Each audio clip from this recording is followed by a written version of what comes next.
PCR method को हमने अभी तक डिस्कस किया है to amplify the DNA fragment. अगर हम पीसीआर की एप्लीकेशन के हवाले से बात करें तो this polymerase chain reaction is basically a method. इसके लिए जो हम इक्विपमेंट या मशीन यूज़ करते हैं उसको हम थर्मोसाइक्लर कहते हैं। With the advancement in the science PCR को हमने कई जगहों पे यूज़ किया, कई फील्ड्स में यूज़ किया और अकॉर्डिंगली इसमें डिफरेंट किस्म की वेरिएशंस आती गई। अगर हम टाइप्स के हवाले से बात करें तो हमें दो टाइप्स का पीसीआर जो है वो लेके आगे चल सकते हैं। One is the conventional PCR, this second one is the quantitative PCR और रियल टाइम पीसीआर। अब इन दोनों मेथड्स में डिफरेंस क्या है कि कन्वेंशनल पीसीआर में जो रिजल्ट्स हैं उनका हम आइडिया या उनकी ऑब्जर्वेशन पीसीआर ख़त्म होने के बाद पीसीआर प्रोडक्ट को एनालाइज करके ले सकते हैं। जो रियल टाइम पीसीआर है, during the process of amplification we can see if the amplification is ongoing और not, and then by this method we can even determine the number of DNA molecule in a given sample or after amplification in that sample. Keeping in view this type of the template, we have three types of PCR. Standard PCR, in which we can amplify the DNA. Then RT-PCR, which is called as reverse transcriptase PCR, in which we can study the RNA as a template. Then real-time PCR or RT-qPCR. The Q stands for quantitative, that we can quantify our DNA sample. In real-time qPCR, we can use DNA as well as RNA as a template or as a sample of study. Standard PCR और the conventional PCR में हमारे पास कई किस्म के variants मौजूद हैं depending upon what kind of study we are going to make और कौन से प्राइमर के सेट हम उसमें यूज़ करने जा रहे हैं।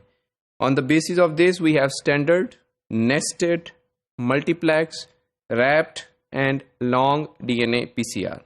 स्टैंडर्ड पीसीआर जैसे कि हम पहले बात कर चुके हैं, it is use to amplify the DNA और इसकी कंपोजिशन किसी भी रिएक्शन मिक्सचर की वही है जिसमें primer, template DNA, dNTPs, enzyme और कैटाइन इसको यूज़ करते हुए एम्पलीफाई करते हैं। आफ्टर द एम्पलीफिकेशन और completion of the PCR we do the gel electrophoresis and the result is visible in the gel electrophoresis whether the specific band has been amplified or not.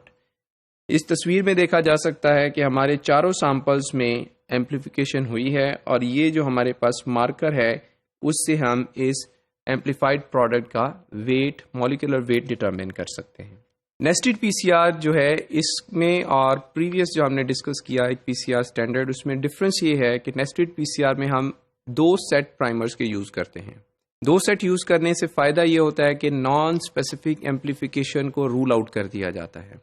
In this case the first primer set is used to amplify the template और जो second primer set जो second cycle से functional होता है that is going to amplify the product from the first cycle and the second primer is designed within the segment of DNA which is obtained from the first cycle of the PCR. This is called as nested PCR because we collectively used two pairs of primers. Then we have multiplex PCR, as the name indicates, multi. इसमें हम कई primers के pairs use करते हैं और इसमें purpose is to detect the deletion, duplication in a larger gene. In this case, we amplify the genomic DNA using many primers, and if all the primers work, then we get the amplified products of variants. And the analysis of these amplified products can tell us if there is any mutation, any deletion, any duplication in that particular part of the DNA or gene. The next method is known as RAPD, RAPD, which is abbreviated for Random Amplified polymorphic DNA. This is another modification of conventional PCR in which we create the primers at random with 8 to 12 nucleotide length, and then we proceed for amplification of the larger template genomic DNA. अब इस case में annealing temperature हम बहुत low रखते हैं so that the primers can bind randomly at different regions of the genome and amplification is visible. In this case, in a single sample, we will get number of amplified products, but these are non-specific. The specificity is not there because of less annealing temperature. In case if we have to amplify the larger DNA fragment more than up to 27 kilobases, then we use a method of long PCR. The long PCR varies from the conventional PCR in the use of enzyme. Previous methods, they used only thermostable Taq polymerase, but in case of long PCR, we have to use another enzyme that have the proof reading ability. Because when we talk about amplification of the longer fragments, the chances of error are there, and if the chances of error are there, errors are accommodated in the daughter molecules, then in subsequent amplification will not be as consistent from the parental strand. Therefore, proofreading enzyme is also used in combination with the Taq polymerase in long PCR. These methods were used for DNA as a template. In case if we have to study RNA or precisely mRNA, then we use a method which is called as reverse transcriptase PCR. As the name indicates, the RNA, mRNA has to be reverse transcribed into a single stranded cDNA, and then that cDNA is going to be used as a template. This picture shows that the first step is the use of a primer, which is going to give you a single stranded cDNA. The primer subsequently designed for this single stranded DNA will amplify the product. The amount of the cDNA amplification is related to the amount of initially present messenger RNA.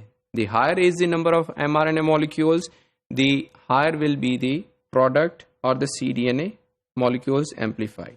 In case if we want to study the real time during the process, whether the amplification is ongoing or not, we use RT-qPCR, which gives us quantity as well as we monitor the process during the reaction.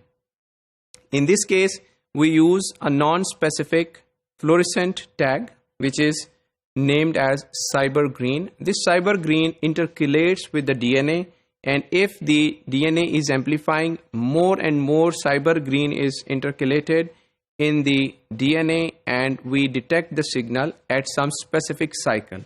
That cycle, when this signal is detected, is referred as threshold cycle, and after that cycle the amplification of DNA can be observed in the exponential form. This exponential increase in DNA amplification is going to be recorded during the process. That is the reason we call it as the real-time PCR. This figure shows you the number of samples which amplify at different cycle numbers, and this amplification or the cycle number when the threshold is achieved tells us that how many RNA or DNA molecules were present at the start of the reaction.